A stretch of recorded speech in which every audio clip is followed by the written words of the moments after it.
아프리카의 드넓은 초원 세렝게티는 야생동물의 낙원이라 불릴 정도로 정말 다양한 종류의 동식물이 함께 살아가고 있어요. 하지만 세렝게티의 법칙, 세렝게티 전략이란 말이 있을 정도로 험난한 생존 경쟁을 통해 살아남아야 하는 약육강식의 세계인데요. 지구의 70% 이상을 차지하는 바다의 상황도 세렝게티와 크게 다르지 않아요. 지금 이 순간 바다에서도 세렝게티 못지않은 치열한 생존 경쟁이 벌어지고 있는데요. 똑똑한 바다. 오늘은 거친 바다를 살아가는 해양생물들의 극한 생존 방법에 대해 알려드립니다. 바다에 사는 해양생물들은 적의 공격을 받을 때 육상동물에 비해 몸을 숨기기가 쉽지 않아요. 초원에 사는 육상동물, 그 중에서도 초식동물들은 단체 생활을 하는 경우가 많아서 사자를 만나더라도 조직의 힘으로 위기를 벗어나기도 하고 때로는 나무 위로 올라가거나 가시덤불에 숨는 경우도 있지만 해양생물들은 작은 물고기떼가 상어를 물리치기도 쉽지 않고 넓은 바다에서는 적으로부터 몸을 숨길 수 있는 공간도 마땅치 않아요. 그렇다면 해양생물들은 어떻게 자신의 생명을 지키며 살아왔을까요? 해양생물들이 포식자의 눈을 피해 스스로를 보호하는 방법 중 가장 널리 알려져 있는 것은 바로 보호색을 활용하는 방법이에요.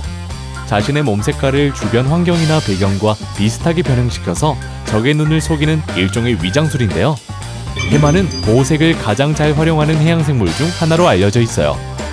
천적으로부터 자신을 보호하기 위해 주변 환경에 맞춰 노란색, 붉은색, 검은색 등으로 몸 색깔을 변화시킬 수 있는 해마는 그 특성 때문에 1990년대 이전까지만 해도 무려 120여 종 이상의 해마가 있는 것으로 알려졌지만 같은 종의 해마임에도 주변 환경에 따른 보호색으로 인해 제각각 다르게 보였던 것으로 밝혀지며 현재는 총 54종의 해마가 존재하는 것으로 정리되었어요. 참고로 해마는 해양생물 중 이동 속도가 느린 편이라 천적을 피하기 굉장히 힘든데요. 그 대신 카멜레온처럼 다양하게 몸 색깔을 바꾸는 능력으로 당당히 생존 경쟁에서 살아남았어요. 횟감으로도 인기가 많은 넙치의 경우에는 몸체가 납작한 점에 맞춰 주로 바닥 생활을 하는데요.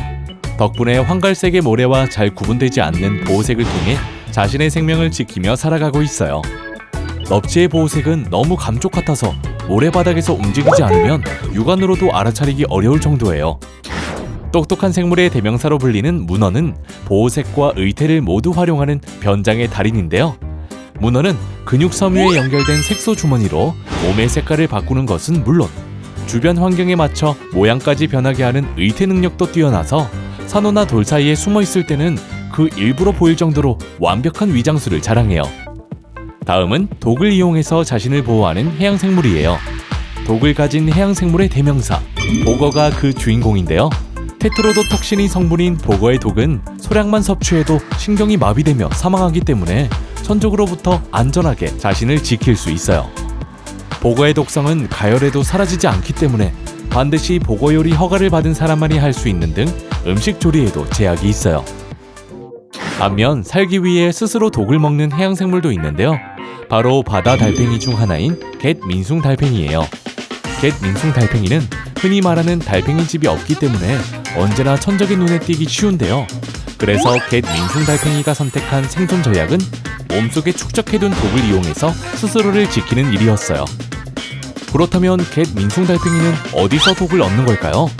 바로 산호나 해파리 등 자포동물의 촉수에 있는 자포를 이용하는데요. 독이 있는 자포를 통째로 삼켜서 몸의 독성을 저장해요. 평소에는 자포에 실처럼 생긴 자사가 감겨 있다가 공격 등의 자극을 받으면 튕겨나가며 독성을 뿌리게 되는데요. 갯민숭 달팽이가 삼키고 있던 자포도 공격을 받게 되면 튕겨나가며 적을 물리칠 수 있게 돼요. 자포를 통째로 삼키기 때문에 갯민숭 달팽이에게는 피해가 없다고 하는데요. 움직임도 느리고 몸을 숨길 만한 달팽이 집도 없는 갯민숭 달팽이의 생존 전략을 보니 이순신 장군님의 명언인 필사즉생 필생즉사가 생각나네요. 하지만 갯민숭 달팽이도 이 해양생물의 생존법을 보면 한 수 접어야 할지도 모릅니다. 바로 바다의 산삼이라 불리는 해삼인데요. 해삼은 천적의 공격을 받으면 자신의 몸 일부를 포기하는 방법으로 위험에서 벗어나요. 몸의 일부를 포기한다니 상상이 되시나요? 해삼은 직접적으로 공격 등의 자극을 받으면 항문으로 소화기관인 창자를 밀어내는데요. 이는 창자만 먹고 살려달라는 의미로 해삼의 생존 전략 중 최후의 방법인 셈이에요.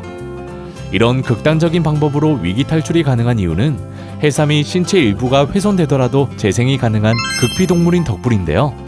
밖으로 밀어낸 창자는 3-40일 정도 지나면 완벽히 재생된다고 해요. 여러분이 생각하는 위기 탈출 넘버원 해양생물은 무엇인가요? 해양생물의 다양성만큼 생존 방법도 정말 다양하죠? 해수부는 언제나 여러분의 질문을 기다립니다. 바다에 대한 궁금증을 댓글로 달아주세요. 해수부가 답합니다. 구독과 추천 꾹!